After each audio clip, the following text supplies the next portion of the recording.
तो अभी हम देखने जा रहे हैं भिन्नों के गुणा के बारे में। ठीक है, देखते हैं हम किस तरीके से हम भिन्नों का गुणा करते हैं। ठीक है, मान लो हमारे पास उदाहरण के तौर पे कुछ भिन्न दिए गए हैं। मान लो ये है 6/7 और एक भिन्न है 3/4।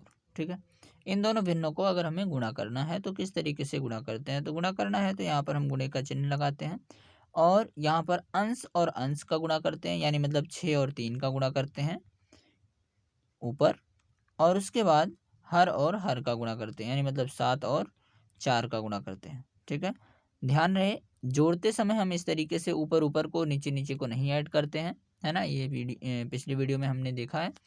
केवल हम गुणा करना हो अगर तो अंश और अंश को गुणा कर देते हैं, हर और हर को गुणा कर देते हैं। तो यहाँ पर हो जाएगा 6×3 = 18 और 7×4 = 28। ठीक है, तो इस तरीके से हमारे पास 18/28 मिलेगा। और आपको पता है कि इसको हम सिंपल फॉर्म में लिखते हैं, सरल रूप में लिखते हैं। तो सरल रूप में कैसे लिखा जाता है, हम ऊपर और नीचे वाली संख्याओं को अगर किसी एक संख्या से कट रही हो तो उसको हम काट देते हैं। जैसे देखो 18 और 28 ये दोनों ही 2 से कट रहे हैं, है ना। तो 2 से अगर हम इसको काटेंगे, 2 से भाग देंगे, तो 2 से 18 में भाग देंगे तो 9 हो जाएगा। और 2 से अगर हम 28 में भाग देंगे तो ये हो जाएगा 14। 14×2 = 28, है ना।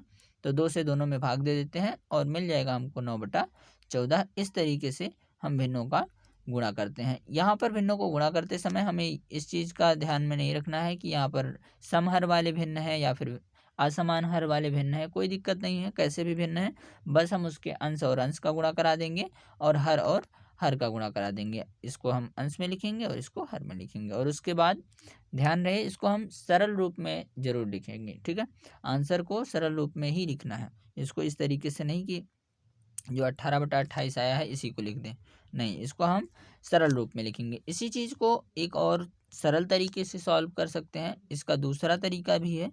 दूसरा तरीका क्या है कि अगर मान लो हमारे पास 6/7 गुणे 3/4 है, तो हम इस तरीके से इसको डायरेक्ट गुणा ना करा करके सबसे पहले हम तिरछे तिरछे या ऊपर नीचे काट लेते हैं। ऊपर नीचे काटने का मतलब जैसे देखो 4 और 6 2 से कट रहा है ना। तो हम यहीं पर 4 और 6 को 2 से काट देंगे। 2×2 = 4 और 2×3 = 6।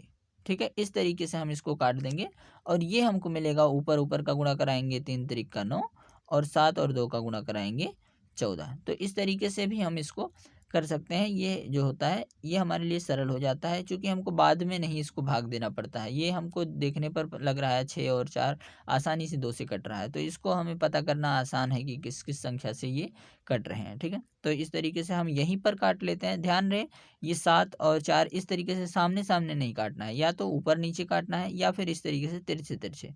कहने का मतलब एक संख्या ऊपर वाले में से होना चाहिए तो दूसरी संख्या नीचे वाले में से होना चाहिए। ठीक है, तो इस तरीके से हम इसको काट सकते हैं और उसके बाद में फिर ऊपर ऊपर का गुणा, नीचे नीचे का गुणा, इस तरीके से करेंगे तो आंसर जो होगा वो हमारे पास सेम ही आएगा। ठीक है, यह है कि इसको करने में थोड़ा सा आसानी रहती है और इसको करने पर गुणा जो होता है वो बड़ा करना पड़ता है। ठीक है, यहाँ पर देखो गुणा आसान हो गया है ना। यही जो अगर संख्या और बड़ी होती तो इसका गुणा करते तो और बड़ा गुणा करना पड़ता और इसका आंसर जो होता है और बड़ा सा आता, फिर इसको हमको काटना पड़ता बाद में। तो कहने का मतलब ये है कि हम अगर इसको पहले काट लेते हैं यहीं पर तो वो ज़्यादा हमारे लिए अच्छा रहता है। ठीक है, तो एक क्वेश्चन हम आपको प्रैक्टिस करने के लिए देते हैं, वो है 12/7 गुणे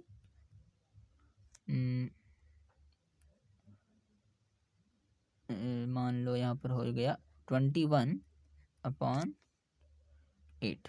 ठीक है, इस तरीके से हमारे पास एक क्वेश्चन है। इस क्वेश्चन को सॉल्व करो।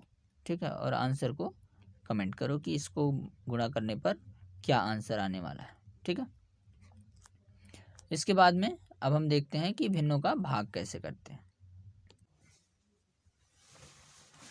तो यहाँ पर हमारे पास भिन्नों के भाग का एक उदाहरण है 6/7 भागे 8/21। तो यहाँ पर अगर हमको भाग करना होगा तो हम क्या करेंगे, सबसे पहले हम पहले वाले टर्म को इसी तरीके से लिख लेंगे। पहला वाला जो भिन्न होगा उसको हम जैसे है वैसे ही लिख लेंगे 6/7, और दूसरे वाले भिन्न को हम पलट देंगे और ये जो भाग है इसको हम गुणा में बदल लेंगे अपने मन से। ठीक है, ये जो भाग है इसको हम गुणा कर लेंगे और इन दोनों को पलट देंगे, तो ये हो जाएगा 21/8। यानी मतलब ये जो भाग था इसको हमने गुणा में बदल दिया। ठीक है। भाग को हम इस तरीके से भाग नहीं करते हैं, भाग को हम सबसे पहले गुणा में बदल लेते हैं, और गुणा में बदलने के लिए भाग के चिन्ह को गुणा में बदल देते हैं, और जो उसके बाद वाला भिन्न होता है उसके अंश और हर को आपस में बदल देते हैं। ठीक है, तो यहाँ पर ये अंश का हर बना दिए, हर का अंश बना देते हैं। ठीक है, अब ये सिंपली गुणा के जैसा है, गुणा के जैसे इसको हम सॉल्व कर लेंगे। यहाँ देखो 7 और 21 तिरछे तिरछे कटेगा, जैसे हमने पिछली वीडियो में बताया था कि पिछले क्वेश्चन में हमने बताया था कि ये 7 और 21 जो है यहाँ पर इस तरीके से तिरछे तिरछे हम काट सकते हैं। तो ये जो है 7 21 साथ कट सकता है, और 7 तियाँ 21। ठीक है, वैसे ही यहाँ पर 2 से 6 और 8 कट सकता है, 2 तियाँ 6 और 2 चौक 8। ठीक है, अब क्या करेंगे हम, 3 और 3 का गुणा करा लेते हैं, 9 हो जाएगा, और बटा में 4, 1 के 4। ठीक है, तो इस तरीके से हम भिन्नों का भाग कर सकते हैं। अब इसके बाद में हम भिन्नों के कुछ प्रकार के बारे में डिस्कस करेंगे, किस तरीके से भिन्नों के कितने प्रकार होते हैं, कौन कौन से भिन्न होते हैं, उनके नाम के बारे में, उसके प्रॉपर्टी के बारे में हम पढ़ने वाले हैं। तो अभी इस वीडियो में इतना ही, इसके आगे हम नेक्स्ट वीडियो में पढ़ेंगे। ठीक है।